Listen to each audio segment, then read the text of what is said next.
Fala pessoal, tudo bem? Vamos lá para mais um diagnóstico, né? No início do vídeo vocês viram como é que está a situação desse carro. Ele está oscilando bastante e na primeira partida, quando você dá a partida, o RPM vai lá para 4.000 giros e depois desce e ele fica nessa arrumação. Ele fica oscilando bastante. Então, eu vou mostrar para vocês quais foram os primeiros diagnósticos que a gente fez e a gente vai mostrar para vocês. É tipo como se fosse um passo a passo até a gente encontrar o defeito. Um detalhe, esse carro aqui, né, que é aquele dali, que é o Gran Siena, ele foi batido, então tem um monte de coisinhas para fazer nele. Mas a gente vai focar nesse vídeo aqui apenas no diagnóstico da injeção eletrônica, tá bom? Primeiro a gente entrou com o scanner, nós entramos com o scanner automotivo para a gente ver quais são os códigos de falhas que estão gerados no sistema. Como esse carro aqui ele foi batido, a gente já espera muitos códigos de falha. Olha só, tanto código de falha que nem deu para imprimir só numa folha. Ó, você pode ver que a gente tem aqui 3, 6, 10 códigos de falha, né? Para quem está iniciando na área da injeção eletrônica, talvez se assuste, né, quando vê esse monte de código de falha. Mas uma dica que eu quero passar: você tem que observar, quando você pegar muitos códigos de falha, quais são os códigos presentes e quais são os códigos passados. Quase todos os scanners eles dão essa informação: passado, presente e intermitente. Ó, a gente pode ver aqui passado, presente, presente, passado, passado, ó, passado, passado, passado. Então a gente tem aqui código passado e códigos presente. Qual é a diferença? Geralmente, quando a gente tem um código de falha presente, né, significa que na maioria das vezes, quando você desligar o carro e ligar, ele vai voltar. Quando a gente tem um código passado, né, ele pode ter acendido por uma estratégia, né, em alguns casos. O que acontece? Como exemplo, corpo de borboleta. Aqui nos códigos de falha tem corpo de borboleta, mas se a falha tiver acontecido por causa de uma entrada falsa de ar, vai acusar corpo de borboleta passado, tá bom? Essa é a dica que eu quero passar para vocês. Pegou muitos códigos de falha, dá uma verificada, né, quais são os passados, quais são os presentes, e daí você apaga todos os códigos de falha, né? Claro que você vai ter que pegar a referência de todos esses códigos, como eu fiz. Ó, imprimir a folha, você vai pegar essa folha, você vai guardar. E daí você apaga todos os códigos de falha, funciona o carro e vê quais são os que vão apresentar na hora da partida ou os que vão apresentar, né, enquanto o carro está em funcionamento. Quando eu apaguei os códigos de falha, a maioria desses aqui sumiram, a maioria, e não voltou.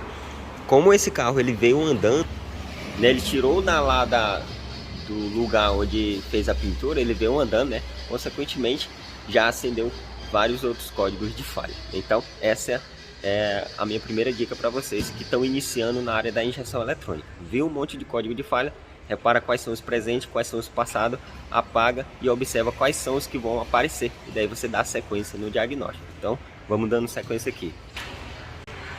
Então, qual desses aqui voltou na hora que eu funcionei o carro?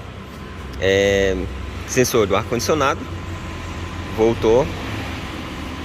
Piloto automático também voltou. Sensor de massa de ar também voltou, né, na hora que eu funcionei o carro. E os outros aqui até então não voltou. Então a gente tem esses 3 códigos de falha. Aqui a gente está com a máquina. Essa máquina aqui é a Smoke, né, para quem não conhece, é uma máquina de fumaça. E a função, a gente detecta se tem entrada falsa de ar no sistema de admissão. Eu vou mostrar para vocês o funcionamento dela daqui a pouco. Então aqui vai outra dica. A primeira coisa que eu faço quando eu pego um carro que ele está com a marcha lenta, oscilando, que ele está acelerado, para me saber se ele está com um problema no corpo de borboleta, ou se o problema é em algum outro lugar, como por exemplo a entrada falsa de ar, uma das primeiras coisas que eu faço é o quê?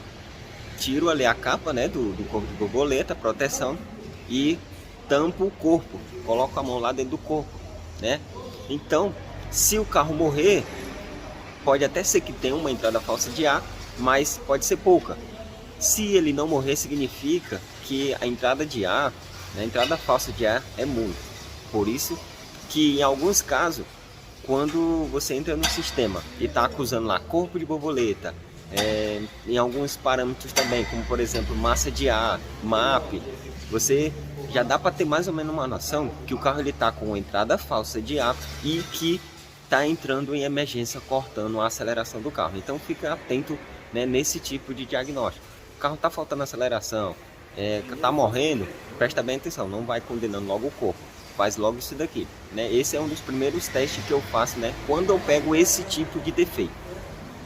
Nesse caso aqui, como a entrada falsa de ar é muito, né, eu vou precisar utilizar a Smoke, né, da Raven, para a gente conseguir identificar o vazamento, que esse carro aqui, o coletor dele tá rachado. Como ele foi batido, a gente já cria mais ou menos uma situação do que pode ter acontecido, né, depois da batida, certo? Agora eu vou ligar a máquina e mostrar para vocês onde é que está acontecendo na entrada falsa de ar.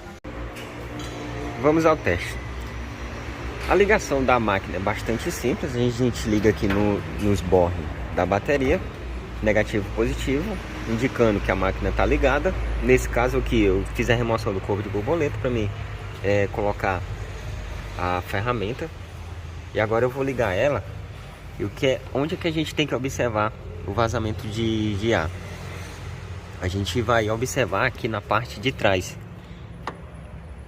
nessa parte aqui. Vou ligar a máquina, vou colocar a mão aqui para facilitar. Já começou a fumaça.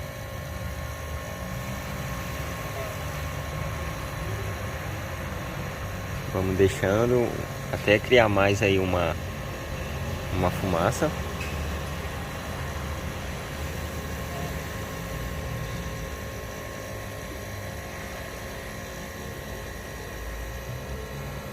Ó, se vocês repararem, a fumaça ela tá vindo de trás do coletor.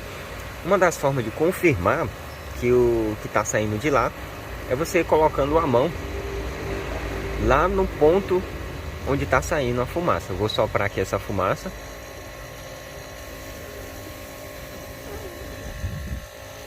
Olha só.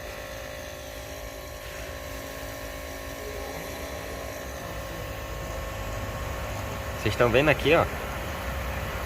Ali é onde está, né, o principal vazamento de ar. Provavelmente esse coletor aqui ele tá rachado. Tem como a gente saber? Não tem como a gente ver. Mas a gente, né, com o uso dessa máquina, a gente percebe que a gente tem uma entrada falsa de ar e muito grande. Nesse caso aqui, um dos pontos que a gente observa também na hora de ver se tem uma entrada falsa de ar é que a sonda lambda desse carro estava em mistura pobre. Olha só o tanto de fumaça. Vou desligar, né, senão vai encher de fumaça. Então, aqui, nesse carro aqui, a gente vai ter que... O primeiro passo para a gente dar sequência no diagnóstico, a gente eliminar essa entrada falsa de ar. Então, essa é a função dessa maquinazinha aqui. Então, a gente vai passar para o cliente, nós vamos passar para o cliente que o primeiro passo é fazer a substituição desse coletor. E daí a gente vê se ele vai autorizar ou não fazer e também se vai encontrar fácil, né, esse coletor de admissão. Se ele autorizar, eu volto, tá, com o carro depois de trocado a peça. Se ele não autorizar, eu vou encerrar o meu vídeo, tá bom? Mas com o tempo, né, se vocês tiverem uma sequência aí de vídeo, se esse vídeo passar desse tempo aqui, é porque ele autoriza. Se não passar, é porque ele não autorizou. Então eu tô só compartilhando esse diagnóstico com vocês, que pode ajudar vocês aí na hora de fazer diagnóstico, pegando esse tipo de defeito e com essas dicas que eu passei, tá bom?